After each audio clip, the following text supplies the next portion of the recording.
coming up in the program, we're going to dig these potatoes out, but that's not really what we're focused on. But we're going to get them out of the ground with the kids, and then we're going to get some fall stuff planted, and hopefully we get a harvest off that.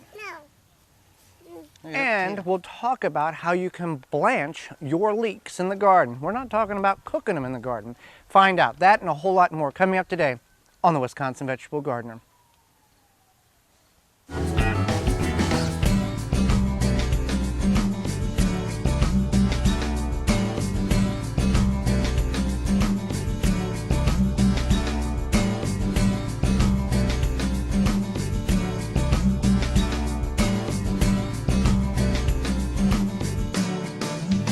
The Wisconsin Vegetable Gardener is sponsored in part by, for all your non-GMO, heirloom, organic, vegetable, flowers, and herb seeds, visit dollarseed.com.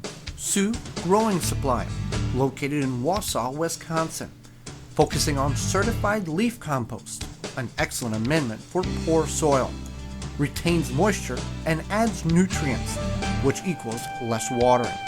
Available in Sioux organic seed starting kits, pre-filled trays and pots, bag and bulk. Visit SiouxCompost.com. Don't poison your soil with municipal water. Attach a body, mind, and soil hose and filter. Free shipping exclusively through the WisconsinVegetableGardener.com. Just click on the body, mind, and soil icon. Authentic Haven brand soil conditioner for the home gardener. Easy to brew, 100% organic. Visit MinerTea.com.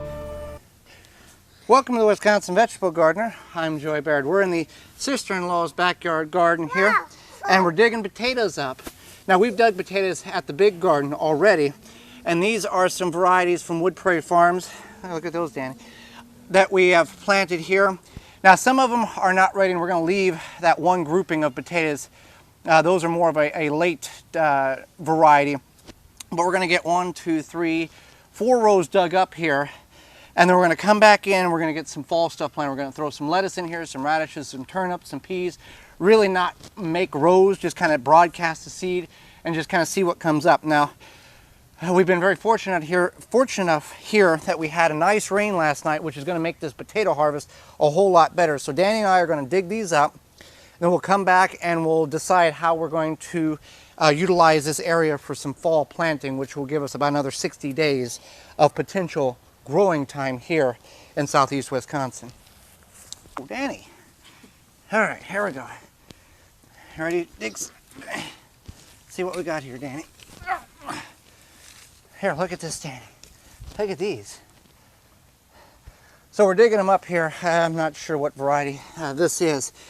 But if you remember us at the large garden, we didn't have very large potatoes, and that's because the soil composition is just not as good as it is here in the sister-in-law's backyard garden. So we're getting baseball-sized potatoes. We planted, that might be a King Harold there.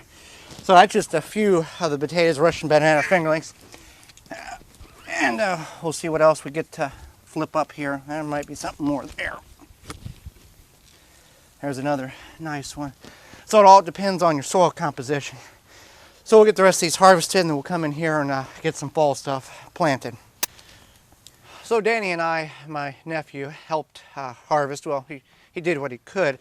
This is what we've got in a little area that we had in the backyard here in the sister-in-law's.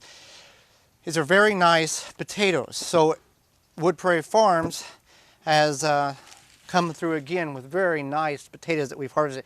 We put in very good, healthy seed potatoes, and the result is good, healthy potatoes that we can eat here. We got some Russian banana fingerlings, some blush potatoes of their own variety, some King Harolds, and then we've got 2 more rows that we're going to leave in because they are just not ready yet. So the soil here is much, much better than what is at the garden. We continue to build the soil at the garden each and every year, but it takes time. So with what we've got, I'll make my fork here, with what we have empty here, where the potatoes was at, we got 1 row there of potatoes that we're going to leave in because they still are not ready to go. So we've got a little spot here about 8 foot by 5 foot, and we're going to do a smorgasbord of fall planting. And what I mean by that is we're not going to do rows as traditional gardening would instruct you to. we're going to take a number of seeds and we're basically just going to broadcast them. See what happens. We got nothing to lose. We've got about 45 to 60 days left of really decent growing. These are all cool weather crops. We've got some carrots, some arugula, what do I got here? Some Easter egg, radishes, some peas, some spinach, some lettuce, some rutabagas, turnips. So we're going to take all of this, put in a bowl, not over plant this, but a good variety here. Plant them, broadcast them, and take the fork and just rake over and cover it and really see if traditional gardening exceeds just broadcasting seeds as you would here in an easier, quick method. So that's what we're going to do. We're going to get all these seeds in a little bowl and then start broadcasting them where we're going to plant. So I've got a variety of different seeds. This is a purple bucket I found in the sandbox. You use what you got, so that's what we got. And we're just basically here, we're just going to broadcast the seeds. Now these are all small seeds. Peas we're going to have to do a little bit different. We're going to have to go in here and manually plant them about a ½ inch deep. But as you can see, I'm just covering, trying to get total coverage here and not covering any one particular area more than any other, just trying to get an even coat. And then we'll come in with the fork there and cover them up. But with the peas here, I'm going to do a couple peas. Just going to take my finger and punch a hole. Not going to add any support to these whatsoever. Oh, lost a pea there. All right. Nothing too major. Do a triangle there. So this could be considered lazy gardening. This could be considered experimental gardening. It could be a variety of different things, but it's a way that we can see how this type of method will work here. And all I'm going to do is just take, because all these seeds are very small, so they need very little soil over top of them. And I'm just going to gently rake the soil over top of them. And then we'll see here how effective this really is come the end of the season when it comes to gardening. Now we're going to go ahead and put the fence up that was here prior to this to keep the neighborhood rabbits out. And we'll see how this really works. It's something that I've been thinking about trying and seeing if traditional method versus just broadcasting, which one is truly the most effective way of gardening. Growing in containers is a great way to expand your growing area, whether you have ground to grow in or not. As we get later on in the season, we can still plant items that are more of a cool weather tolerant plant. Now we have a variety of containers here. We've got more potatoes that have gone in there. We've got, these are onions that are doing okay in this container. And since we reused some soil from our compost, here is a tomato that has come up by itself that we're going to leave on because we do have some flowers, and well, a small tomato is better than no tomato at all. Got some leeks in this container. The green cabbage is doing relatively decent. Swiss chard is okay, as well as some New Zealand spinach. The fatality in this whole thing is this red cabbage that we had lacked on water. It had gotten, you can see how it's died back here, and it really is not going to come out of its shock. So what we're going to do is we're going to take these kale plants that we've got started in the root maker. And the nice thing about the root maker is you get fibrous roots with no wraparound, and that's a pretty root ball right there. So we're going to take and plant one kale in here, and then we're going to take, and what many of us have is a hanging pot. We're going to take one kale and plant in that. Now I know what you're saying, that is a tremendously small container for a kale. That is correct. Adequate moisture, keeping it watered, will allow this kale to grow.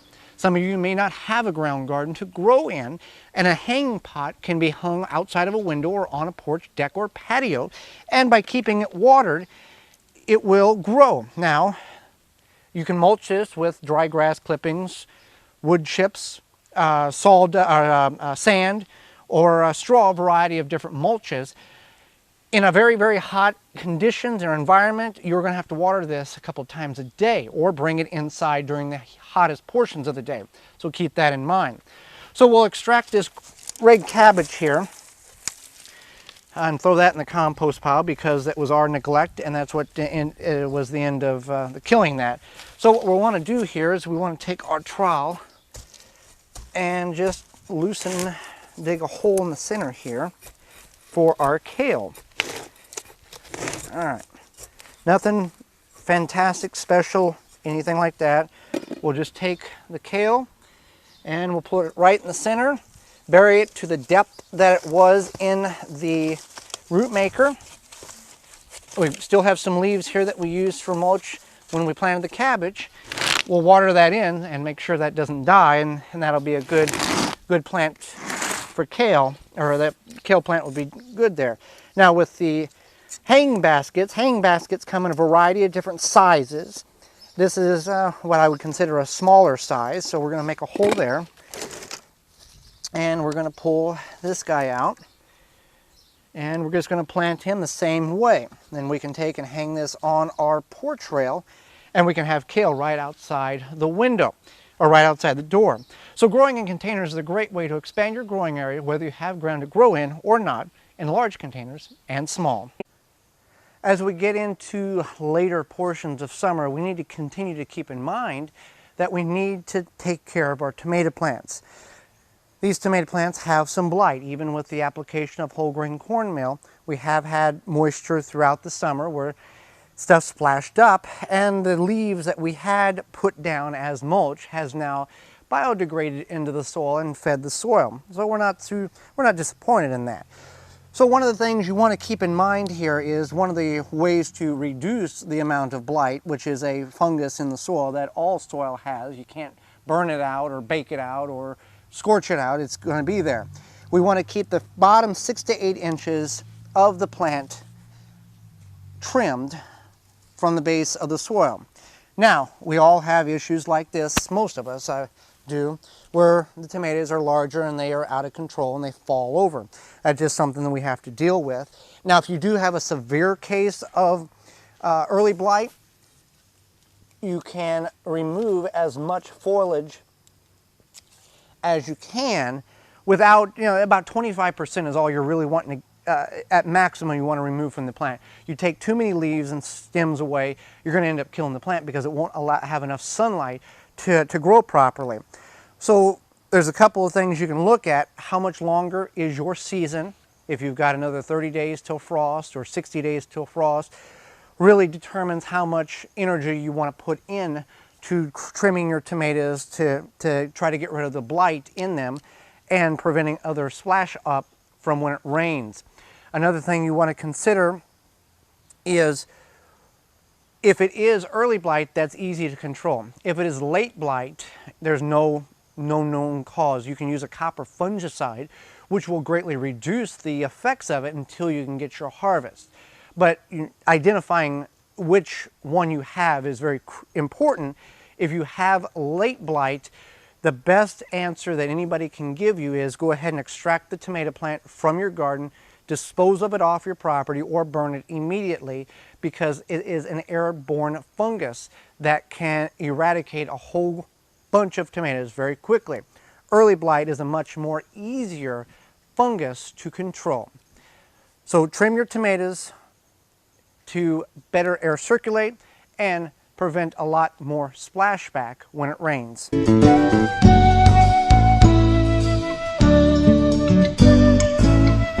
So this is our leek patch here. Now they're on the smaller side right now. Now leeks, the edible portion is the white portion that's under the ground that you pull up and eat. The top portion, the green portion, is just allowing the plant to grow.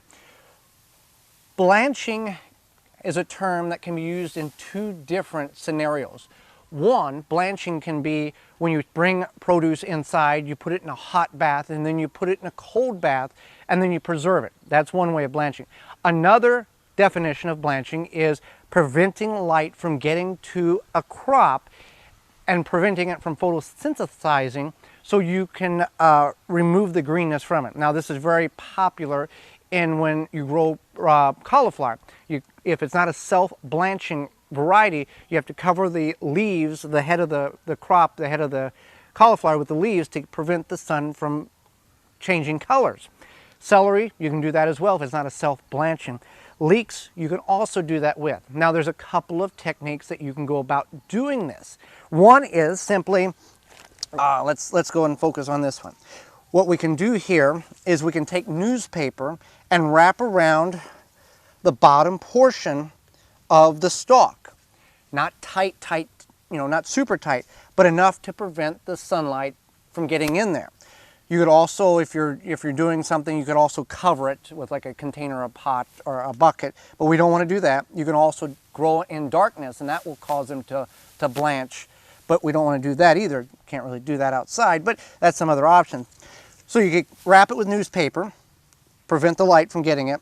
You can also take compost or soil. Let's dump. You can also take soil and bring around the base of it, and this will also prevent the light from reaching it. So you can have more edible portions of the leek than what you traditionally do. Now, when you plant these, you make a hole and you plant your start in there, and your start's going to fall in that hole, 2.5, 3 inches. If that's how the method is performed. It's not like you're planting onions. You want to bury that root ball or that root deeper, but that's one way of doing it. Another way is taking newspaper, again, wrapping around. So that's just some ways to increase the amount of edible portions on your leeks. Thanks for joining us. Join us again next time for more organic gardening and food preserving. I'm Joy Baird, and this has been the Wisconsin Vegetable Gardener. For more information, please visit thewisconsinvegetablegardener.com.